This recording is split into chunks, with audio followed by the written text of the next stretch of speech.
culture.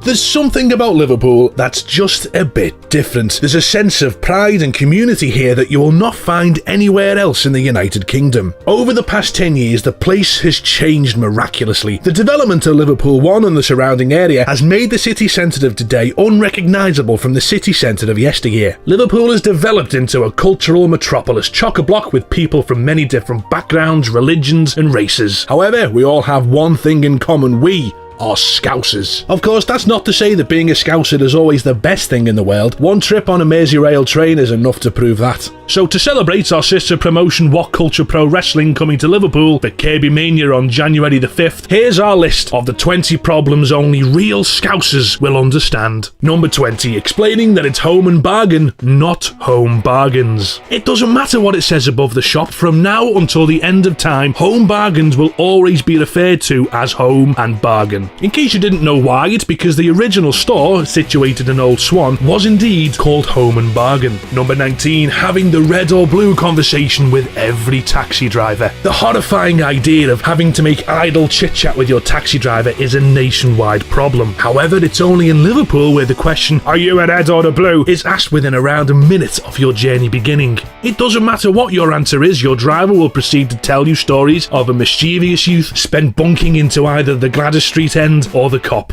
Number 18, daring your mates to run through the Williamson Square fountains. It doesn't matter if you're 6 or 26. If you walk past the Williamson Square fountains, you have to dare your best mate to run through them. And you've probably also ruined a good pair of shoes attempting the challenge yourself. Number 17, pretending to be a verified Beatles expert. There's no denying that Liverpool has a musical heritage that every Scouser is proud of. Nevertheless, it seems that the rest of the world thinks we're all Beatles aficionados who can reel off their full discography in a heartbeat. Number 16, people trying to imitate your accent. People from outside Liverpool seem to be fascinated by the Scouse accent, and why shouldn't they be? It's one of Britain's most unique. But why do they think that gives them the right to imitate everything you say in an accent that sounds like a wild animal being shot? Number 15, getting stuck to the Crazy House floor. Your first visit to the Crazy House is a rite of passage into alcoholism. In fact, if you didn't spend part of your 18th birthday staggering up them nightclub's famous stairs, you're probably from Runcorn. Unfortunately, it seems the dance floors have been painted with some kind of PVA glue. Remember to find a good spot, because once you start dancing, you're there for the night. Number 14, trying to navigate Bold Street. Bold Street is a lovely, old-fashioned, pretty narrow road. So who on earth decided to put those bollards pretty much slap bang in the middle of those pathways? Travelling down it during the busy hours is like running some kind of shopping-based gauntlet.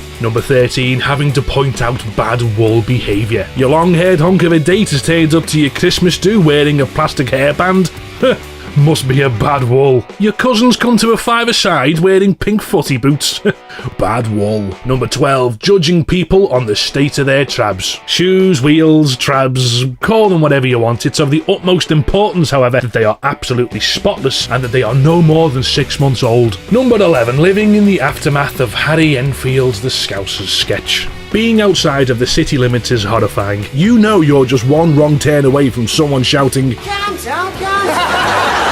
right in your face. It's a price all Scousers have to pay for being sound. Number 10, coming home to find that your Scouse has gone cold. There is nothing on God's green earth better than coming home to a piping hot bowl of your ma's Scouse. Likewise, there's nothing more soul destroying than coming home to find that said Scouse has gone cold. Ugh. Number 9, having to dart to John Lewis for a wee. There is a distinct lack of public toilets in Liverpool city centre. Even the Liverpool 1 bogs cost you 30p. 30p! Shambolic. So what do you do when you're desperate for a wee, but you can't be bothered rooting around in your pockets for change?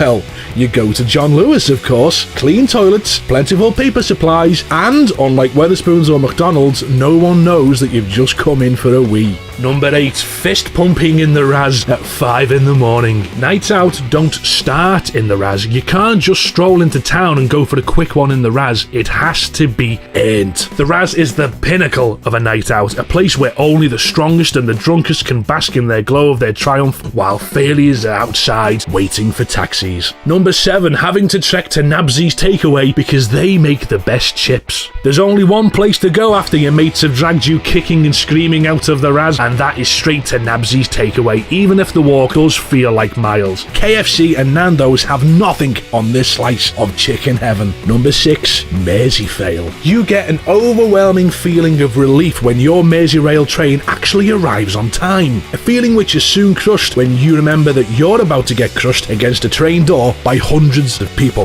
Are Merseyrail the only train company in the world that assign their trains less carriages when the stations are at their busiest? Number 5, hibernating for days after the derby. Getting beat in the Merseyside derby is absolutely sickening. It's like watching your house burn down in a horrendous fire, but even worse. Remarkable how many people suddenly need a day off work following a derby, isn't it? Number 4, ruining your Barnet at the Albert Dock. The Albert Dock is the UK's most visited multi-use attraction outside of London, and rightly so. We all know it's absolutely stunning. Sadly though, its panoramic views of the River Mersey also mean it's ridiculously windy and a surefire way to destroy your brand new haircut. Number 3, the hole in your heart that only Sayers could fill. Unless you're extremely blessed, your local Sayers has probably changed its name to Pound Bakery. They sell the same food, in fact it's still the same company. It just doesn't feel right. Number 2, directions. Most of the time, having a city centre where everything is so close together is extremely useful. In the case of giving out directions though, it's an absolute nightmare. Excuse me, can you tell me where the Pandora shop is? Yeah love, you just go down to Liverpool 1, but not this half of Liverpool 1, you know, the other bit, and then you go down to the stairs by HMV unless you go the other way, and then it's not down by the stairs,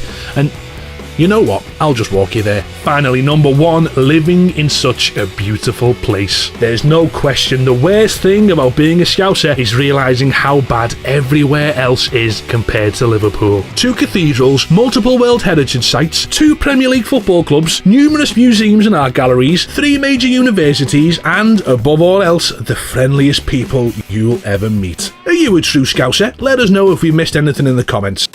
Kirby Mania, Liverpool, January the 5th, 7:30, 2:30 Eastern, live on What Culture Wrestling.